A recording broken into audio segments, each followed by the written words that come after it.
Sabia que muitas dietas da moda prometem resultados rápidos e milagrosos, mas nem sempre são sustentáveis ou seguras a longo prazo?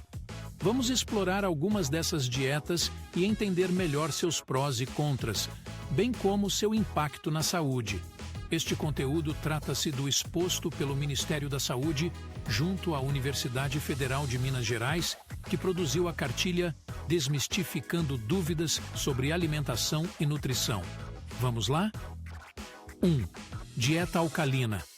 A dieta alcalina é baseada no pH dos alimentos, porém ainda não há definição de sua composição. O que foi estudado até o momento é que sua composição apresenta maior quantidade de frutas e legumes, que por sua vez apresentam maior teor de potássio e magnésio, resultando em um pH urinário mais alcalino. A insuficiência de estudos dificulta a compreensão dos mecanismos de ação desta dieta. Entre os possíveis benefícios da dieta alcalina, tem-se a melhoria na relação potássio-sódio, que pode trazer benefícios à saúde óssea e reduzir a perda de massa muscular. Entretanto, por não haver definição concreta da composição da dieta alcalina, bem como estudos que comprovem seus efeitos, a recomendação fundamenta-se no consumo de frutas e hortaliças. A industrialização da alimentação e a modernização da agricultura vêm impactando significativamente a composição da dieta. A dieta passou a apresentar baixos teores de fibras, vitaminas e minerais, como magnésio e potássio, ao mesmo tempo em que aumentou o teor de gordura saturada, açúcares simples e sódio. Por isso, torna-se mais simples, claro e interessante o estímulo ao consumo de alimentos in natura em detrimento do uso de uma dieta ainda pouco explorada. Esse deve ser o enfoque das orientações nutricionais realizadas pelos profissionais de saúde. 2. Dieta sem glúten e lactose. As dietas sem glúten e sem lactose são recomendadas para pessoas que apresentam doença celíaca e intolerância à lactose, respectivamente. A pessoa com doença celíaca apresenta intolerância permanente ou alergia ao glúten, uma proteína encontrada em cereais como trigo, centeio e cevada e seus subprodutos. Ademais, a aveia, embora inicialmente não apresente a proteína do glúten em sua constituição, é normalmente cultivada no mesmo terreno que esses grãos, em um processo chamado de rotação, e por isso, frequentemente, pode apresentar traços de glúten. O tratamento da doença baseia-se em uma alimentação isenta desta proteína por toda a vida. Para estas pessoas, o consumo do glúten provoca inflamação no intestino, além de outros efeitos colaterais, podendo impedir a absorção de nutrientes. Já a intolerância à lactose é caracterizada pela deficiência na produção da enzima lactase, necessária para a digestão da lactose, açúcar contido em leite e derivados. Na deficiência dessa enzima, a lactose passa a ser fermentada no intestino, causando sintomas indesejáveis, como diarreia e distensão abdominal. Existem vários graus de intolerância à lactose, por isso, alguns indivíduos, mesmo com a intolerância, conseguem ingerir pequenas quantidades de leite ou derivados, enquanto outros não toleram nem ao menos pequenas quantidades. Cada vez mais aflora a discussão sobre uma possível inflamação intestinal, causada pelo glúten e pela lactose em pessoas que não apresentam a doença celíaca e não são intolerantes à lactose, respectivamente. Contudo, ainda não há pesquisas conclusivas que sustentem a recomendação de exclusão do glúten ou lactose da alimentação habitual para indivíduos saudáveis. Embora estudos iniciais sobre o glúten e a lactose sugerem que a sua retirada da alimentação podem favorecer a redução do peso corporal e do acúmulo de gordura, estes achados podem estar relacionados à redução da ingestão total de calorias e carboidratos na dieta, que por si só apresenta benefícios comprovados na redução de peso. Cabe destacar ainda que a maioria das pesquisas sobre os efeitos da dieta divergentes. Em pesquisa que avaliou o perfil nutricional de produtos vendidos em supermercados da Austrália, concluiu que aqueles que apresentam na embalagem a descrição de sem glúten apresentaram piores teores de nutrientes comparados com aqueles com glúten. Os autores concluíram que é improvável que o consumo de produtos sem glúten possa conferir benefícios para a saúde para aqueles que não têm intolerância ao glúten. Contudo, mais pesquisas são necessárias para melhor esclarecer os mecanismos e comprovar se há reais efeitos de dietas sem lactose e glúten para indivíduos saudáveis. Quando se objetiva a redução do peso e a saúde, é preciso ter olhar ampliado. Diversos fatores podem interferir na adoção de um estilo de vida saudável e no excesso de peso, desde a amamentação, a alimentação adequada e saudável, a prática de exercícios físicos, os ambientes obesogênicos, a publicidade de alimentos, entre outros. Em resumo, a recomendação de restrição ao glúten somente é consenso para pacientes diagnosticados pelo médico como celíaco, com dermatite herpetiforme ou sensibilidade ao glúten. 3 dietas e sucos. Detox. A dieta detox é composta por vários tipos de preparações, sucos, chás e coquetéis, e objetiva eliminar toxinas e reduzir a produção de radicais livres, que são prejudiciais às células do organismo. Em geral, os alimentos usados nessa dieta possuem baixo valor calórico, o que pode auxiliar na perda de peso. Porém, assim como outras dietas da moda, não pode ser seguida por um longo período de tempo, pois exige grande restrição alimentar, trazendo prejuízos para a saúde. Apesar da disseminação dessa dieta na população, poucas informações científicas são encontradas a respeito da dieta detox. Pesquisas em bases científicas demonstram que o termo detox está relacionado principalmente com a desintoxicação de drogas e álcool. Poucas publicações são relacionadas à alimentação, as quais envolvem estudos experimentais ou pequenos ensaios clínicos. Os estudos científicos sobre dieta detox não foram realizados com alimentos, mas sim com suplementos industrializados visando a desintoxicação de substâncias químicas, apresentando ainda metodologia imprecisa e resultados controversos. A utilização dessa dieta ocorreu em situações de intoxicação por metais pesados, como alumínio, chumbo, cádmio, entre outros.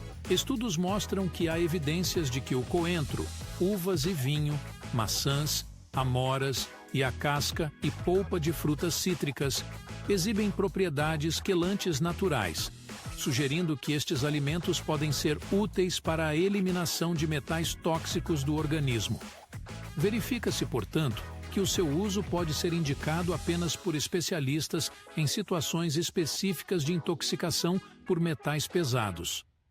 Sobre as dietas detox comerciais, essas podem trazer prejuízos para a saúde, por apresentarem geralmente muito baixa caloria e serem pobres em proteína, além de efeitos adversos relatados pelos usuários dos produtos, como insônia, náusea e cefaleia. Quando relacionadas ao uso de laxativos e enemas, podem levar a complicações como perfuração intestinal, distúrbios de eletrólitos, desidratação e, consequentemente, riscos de arritmias, convulsões, comas e óbito. Sabe-se que nosso corpo é exposto a toxinas. Sistemas de defesas naturais do corpo humano, responsáveis pela eliminação dessas substâncias tóxicas do organismo, podem ser modulados por nutrientes e compostos bioativos dos alimentos. Entretanto, ainda não é conhecido o efeito de alimentos com propriedades detox em estudos científicos. Os grandes benefícios obtidos pela dieta detox fundamentam-se na presença de alimentos in natura, como frutas e hortaliças, e aqueles minimamente processados. Sabe-se que esses alimentos são ricos em vitaminas, minerais, fibras e substâncias antioxidantes, que por conseguinte possuem efeito positivo no combate aos radicais livres, além de apresentarem baixa densidade energética. Por isso, uma alimentação com grande variedade desses alimentos, não necessariamente vinculados à dieta detox, auxilia no controle do peso e na manutenção da saúde. 4. Dieta. Dukan. A dieta Dukan é rica em proteínas, restrita em gorduras e com baixo teor de carboidratos, sendo dividida em 4 fases. A primeira fase possui duração de 7 dias e é chamada de fase de ataque. Nela, os indivíduos só podem consumir alimentos fontes de proteínas e com pouca gordura, proteínas magras e farelo de aveia.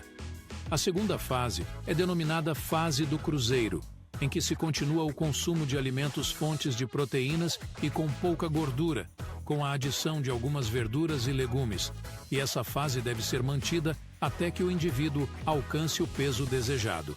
Na fase seguinte, nomeada fase de consolidação, inicia-se a reintrodução dos alimentos fontes de carboidratos na dieta, enquanto na quarta e última fase, ou fase de estabilização, é permitido o retorno dos hábitos alimentares, exceto em um dia da semana, quando deverão ser consumidos apenas os alimentos permitidos na primeira fase, ou seja, uma dieta rica em proteínas e farelo de aveia.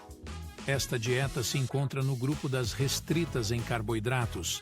Até o momento, são poucos os estudos que avaliam a efetividade desse tipo de dieta, mas muitos indivíduos têm declarado alcançar o objetivo de reduzir peso. Porém, observa-se que, assim como várias outras dietas restritivas, a Dukan não consegue ser mantida em longo prazo, além de não promover a reeducação alimentar e a adoção de outros hábitos de vida saudáveis. Um levantamento de indivíduos que adotaram a dieta mostrou que, aproximadamente, 75% retornam ao peso anterior. Adicionalmente, é importante considerar as consequências da ingestão elevada de proteínas, que pode provocar sobrecarga renal e desregulação do metabolismo. A realização de dietas restritivas pode levar ainda à cetoacidose, caracterizada por hiperglicemia, vômitos, dificuldade respiratória, entre outros sintomas. Isso ocorre porque o cérebro utiliza a glicose como principal substrato energético para a realização de suas funções. Para que as funções cerebrais sejam mantidas, quando há reduzida quantidade de carboidratos na dieta, o organismo ativa processos para o aumento da glicemia, como a glicogenólise e a gliconeogênese. A falta constante do nutriente ocasiona desregulação do metabolismo, favorecendo a hiperglicemia. Embora rara, caso não seja bem tratada, a cetoacidose resultante de dietas restritivas em calorias pode causar sérias complicações para a saúde. Devido ao fato de a dieta do câncer relativamente recente, não se sabe quais são os seus efeitos em longo prazo. Mais uma vez, é importante destacar que uma alimentação baseada em alimentos in natura e minimamente processados, que respeite a cultura e os hábitos alimentares do indivíduo e promova a adoção de hábitos saudáveis de vida, é a melhor opção para a saúde. A complementação de pequenas quantidades de alimentos de origem animal, combinações de alimentos de origem vegetal, vários tipos de grãos, raízes, tubérculos, farinhas, legumes, verduras, frutas e castanhas, constituem base excelente para alimentação nutricionalmente balanceada, saborosa e culturalmente apropriada. 5. Dieta vegetariana. O número de adeptos da alimentação vegetariana é crescente em todo o mundo. Muitos são os motivos que levam o indivíduo a aderir ao vegetarianismo, como preocupações com a saúde, meio ambiente, ética, economia e religião, ou ainda por não gostar do sabor dos produtos de origem animal. Sejam quais forem os motivos, indivíduos vegetarianos, em sua maioria, apresentam um estilo de vida saudável, praticam atividade física regularmente e, frequentemente, não fazem uso de bebidas alcoólicas e tabaco, o que é bastante favorável à saúde. O vegetarianismo caracteriza-se pela exclusão de carnes e derivados da alimentação. Existem ainda os vegetarianos estritos, que excluem também os ovos, leites e derivados. Mas a questão principal é: a dieta vegetariana fornece todos os nutrientes necessários ao bom funcionamento do organismo? A resposta é sim, pois a dieta vegetariana não apenas exclui os produtos cárneos, mas também os substitui por cereais, em grande parte integrais, leguminosas, oleaginosas, frutas e hortaliças que, quando consumidos em combinações adequadas, atingem as recomendações para indivíduos saudáveis em todos os ciclos da vida. Essa constatação é feita, principalmente, se continuarem a consumir ovos, leites e derivados. Porém, atenção especial deve ser dada para as vitaminas D e B12, encontradas em alimentos de origem animal. Alguns vegetarianos, principalmente os estritos, podem ter deficiência desses nutrientes e, por isso, devem controlar regularmente os níveis sanguíneos dessas vitaminas e fazer acompanhamento com médicos e nutricionistas.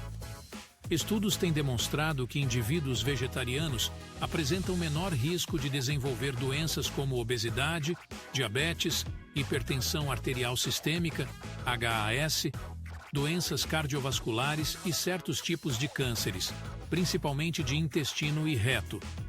Isso se deve ao elevado conteúdo de fibras, vitaminas, minerais e gorduras insaturadas presentes nos vegetais, além do estilo mais saudável de vida que estas pessoas geralmente adotam.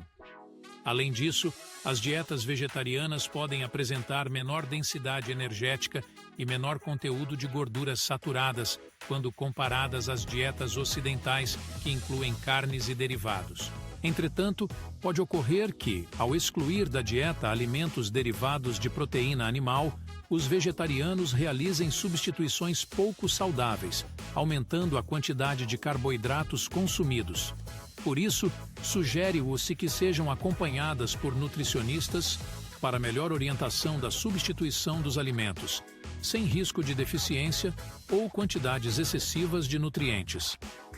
Embora o consumo de carnes ou outros alimentos de origem animal não seja imprescindível para a alimentação saudável, sua restrição, assim como de outros alimentos, requer maior atenção na combinação dos demais alimentos que fazem parte da alimentação. Quanto maior a restrição, maior a necessidade de atenção. Em ambos os casos, vegetarianos ou onívoros, deve-se prezar pela combinação de alimentos in natura e minimamente processados em preparações culinárias que proporcionem prazer e saúde. Destaca-se, por fim, a importância do acompanhamento por nutricionistas para monitorar os níveis de vitaminas D e B12 e orientar para a substituição saudável de refeições, visando a prevenção de deficiências e excessos e a promoção da saúde. 6. Suplementação vitamínica. Multivitamínicos são os suplementos dietéticos mais comuns. São recomendados para prevenir ou tratar as deficiências nutricionais e em casos de necessidades nutricionais específicas. A combinação de vitaminas e minerais essenciais contidos nesses suplementos busca se aproximar de padrões alimentares saudáveis. Contudo, os estudos que objetivaram comprovar os benefícios dos multivitamínicos apresentam resultados conflitantes. O uso de suplementos vitamínicos tem sido cada vez mais difundido pelo marketing das indústrias, enfatizando os benefícios que eles podem oferecer e a praticidade de seu consumo. Entretanto, à luz da ciência, pouco se sabe sobre os reais efeitos que eles podem causar no organismo. Os resultados da suplementação vitamínica e seus efeitos sobre as doenças, em especial o câncer, ainda são conflitantes, sendo necessárias mais investigações. Ensaio clínico com segmento médio de 8 anos que investigou o uso de multivitaminas e o risco de câncer, doenças cardiovasculares e mortalidade em mulheres na pós-menopausa, concluiu que o uso de multivitaminas tem pouca ou nenhuma influência sobre o risco de câncer ou doença cardiovascular. Estudo randomizado, duplo cego, controlado por placebo, realizado com homens com idade acima de 50 anos, avaliou o uso de multivitamínico diário e a diminuição do risco de câncer durante uns 11 anos. A suplementação diária teve resultado significativo na redução do risco de câncer nos homens. Já em um estudo, caso-controle, realizado com mulheres, não foi encontrada associação entre o uso de multivitamínicos e o câncer de mama. O consumo de alimentação variada, saudável e em quantidades adequadas permite suprir a demanda de vitaminas e minerais que o organismo precisa para a maioria das pessoas. Estudos mostram que a proteção que o consumo de frutas, legumes e verduras confere contra doenças crônicas não transmissíveis, hipertensão arterial, obesidade, diabetes, entre outras, é superior à de suplementos com nutrientes individuais e que o efeito benéfico sobre a prevenção de doenças advém do alimento em si e das combinações de seus componentes, mais do que de nutrientes isolados. Nenhum alimento é completo, com exceção do leite materno para crianças até 6 meses, ou seja, não há alimento que possui todos os nutrientes em quantidade suficiente para atender às demandas nutricionais.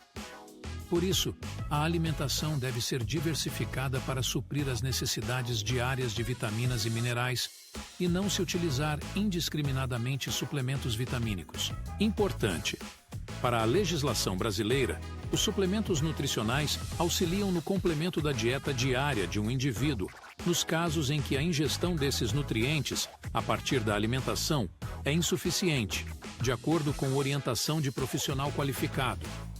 Há algumas situações em que a suplementação nutricional deve ser considerada, como ácido fólico para gestantes, vitamina D para indivíduos com níveis plasmáticos baixos dessa vitamina, vitamina B12 para vegetarianos estritos, polivitamínicos para indivíduos que passaram por cirurgia bariátrica, alguns casos de alergias alimentares, entre outros. Muitas indústrias, na tentativa de medicalizar a alimentação, enfatizam possíveis benefícios que os multivitamínicos podem oferecer à saúde, o que leva muitas pessoas a investirem nesses suplementos. Entretanto, nos alimentos in natura e minimamente processados, já estão disponíveis as vitaminas e os minerais que precisamos para uma alimentação saudável, e a necessidade de suplementação deve ser criteriosamente avaliada por médico ou nutricionista, observando a dose indicada, o modo e o tempo de uso. 7. Alimentos termogênicos. Os alimentos termogênicos são aqueles que aceleram o metabolismo por meio de estímulos para o aumento da atividade do sistema nervoso simpático. Os alimentos que são difundidos como termogênicos são algumas frutas, verduras, café, chás, especiarias e ervas, incluindo alecrim, pimentão, aipo, hortelã, soja, pimenta, brócolis, chá verde, canela e gengibre.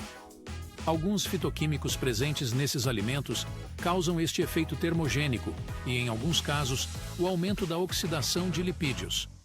Apesar de já demonstrados cientificamente os efeitos de alguns fitoquímicos sobre o metabolismo e oxidação lipídica, fazem-se necessários novos estudos visando esclarecer a quantidade necessária para exercer essas funções. Outro ponto fundamental refere-se às diferenças entre o consumo do alimento e a administração isolada do fitoquímico, uma vez que os resultados com a ingestão dos alimentos são fracos e as quantidades de consumo não estão determinadas. Um estudo realizado com 19 indivíduos adultos saudáveis, com idades entre 18 a 50 anos e com um índice de massa corporal, IMC, entre 20 a 30 kgm2, pesquisou a suplementação de 2,6 ml de capsaicina, presente principalmente nas pimentas, nas 3 principais refeições. Os resultados concluíram que a capsaicina tem efeito termogênico, levando a um balanço energético negativo de 20,5%, devido ao aumento da oxidação de lipídios, além de não promover alteração na pressão arterial. O gengibre apresenta alguns componentes que poderiam ocasionar aumento da termogênese. Entretanto, esse efeito não foi comprovado em seres humanos. Estudo com 25 homens saudáveis avaliou o efeito de especiarias na termogênese e na saciedade. Ingestão na dieta de 20 gramas de gengibre, 8,3 gramas de rábano, 21 gramas de mostarda e 1,3 gramas de pimenta preta. Nenhum efeito sobre a termogênese e a saciedade foi observado. São necessários mais estudos para avaliar os efeitos do gengibre sobre a termogênese. Há relato do efeito termogênico da canela, porém poucos estudos comprovam esta informação. Pesquisas com animais demonstraram o benefício da canela na melhora da sensibilidade à insulina, redução da glicemia de jejum, do colesterol LDL. Um estudo em humanos pré-diabéticos em uso de canela mostrou diminuição da glicemia de jejum e gordura corporal. Este resultado também pode ser explicado pela melhora da tolerância à glicose e precisa ser melhor investigado. Pesquisas mostram que a cafeína tem efeito termogênico na dose de 600 ml, correspondente a aproximadamente 5 xícaras de chá de café, podendo aumentar o metabolismo de 5% a 8% durante as primeiras 24 horas de ingestão. Entretanto, quando comparados indivíduos que consomem dieta hipocalórica acrescida de cafeína com indivíduos que consomem dieta hipocalórica sem cafeína, a redução de peso é semelhante entre os grupos, sugerindo que a sua utilização não gera benefícios adicionais. Contudo, a suplementação ou consumo excessivo de cafeína pode produzir efeitos prejudiciais no sono, dor de cabeça e hiperatividade. Indivíduos com gastrite ou úlcera gastrointestinal devem evitar a ingestão de café, uma vez que a bebida leva ao aumento da produção de ácido gástrico, resultando em irritação da mucosa. Em relação às doenças cardiovasculares, o efeito da cafeína no aumento da pressão arterial e da dislipidemia ainda apresenta resultados conflitantes. Estudo de revisão envolvendo investigações sobre o chá verde aponta que ele possui efeito termogênico. Contudo, a dose necessária para obter este efeito é variável, não sendo estabelecida a quantidade exata. Em relação ao peso, os resultados ainda são controversos. Geralmente, a diminuição do peso obtida não é muito significativa. Apesar da escassez de resultados concretos a respeito da possível ação termogênica destes alimentos, ervas e especiarias, alecrim, hortelã, pimenta, gengibre, canela, alho, cebola, salsinha, cebolinha e outros temperos naturais são muito úteis na elaboração de preparações culinárias, já que incrementam seu sabor, diminuindo ou mesmo eliminando a necessidade de adição de sal. O café e os chás, por sua vez, são opções de ingestão de líquidos que fazem parte do hábito alimentar da população brasileira e podem fazer parte de uma alimentação saudável desde que a adição de açúcar seja nula ou mínima e sejam consumidos considerando os aspectos citados. 8. Suco verde. O suco verde é obtido a partir da combinação de vegetais folhosos, como couve, agrião, rúcula e espinafre, e frutas cítricas, como laranja e limão, além de alimentos ditos como detentores de propriedades funcionais, como gengibre, linhaça, chia, entre outros. Entretanto, cabe cautela na definição de um alimento funcional. Segundo a Agência Nacional de Vigilância Sanitária, Anvisa, o alimento com alegação de propriedade funcional, além de suas funções básicas, deve produzir efeitos fisiológicos ou metabólicos ou benéficos à saúde, podendo ser consumido sem supervisão médica. Para receber a classificação de alimento funcional, este deve passar por análises e comprovadas alegações funcionais para o produto final, não para seus ingredientes e componentes. A combinação de vegetais e frutas no suco favorece aumento no aporte diário de fibras, vitaminas, minerais, substâncias antioxidantes e bioativas, naturalmente presentes em todas as frutas e hortaliças. As recomendações para o consumo devem basear-se na cultura alimentar do indivíduo, privilegiando o consumo de frutas e hortaliças típicas de seus hábitos. Todavia, é importante variar os alimentos utilizados e realizar a sua adequada higienização. Há ainda a recomendação do consumo do suco verde em jejum para favorecer a absorção de nutrientes e potencializar seu efeito emagrecedor. No entanto, não existem estudos científicos que comprovem tais informações. Na verdade, por ser uma importante fonte de vitaminas e fibras, o suco verde, assim como outros sucos naturais, pode ser consumido em qualquer horário como parte de uma alimentação saudável e, assim, contribuir para o bom funcionamento do organismo. É recomendável, porém, que que os sucos naturais sejam consumidos sem ou com quantidades mínimas de açúcar. Ou seja, os sucos naturais devem ser consumidos, preferencialmente sem coar, visando manter as fibras dietéticas que auxiliam no controle da saciedade, diminuição da glicemia e do colesterol sanguíneo, e sem adição de açúcares, para que não haja aumento do conteúdo calórico. 9.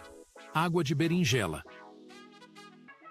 A berinjela é uma hortaliça que apresenta pigmentação vermelho arroxeada, antocianina, baixo teor de carboidratos e elevada quantidade de fibras, vitaminas e minerais. Possui efeito popularmente conhecido como redutor do colesterol no sangue, porém, comprovado somente em alguns estudos com animais em laboratório.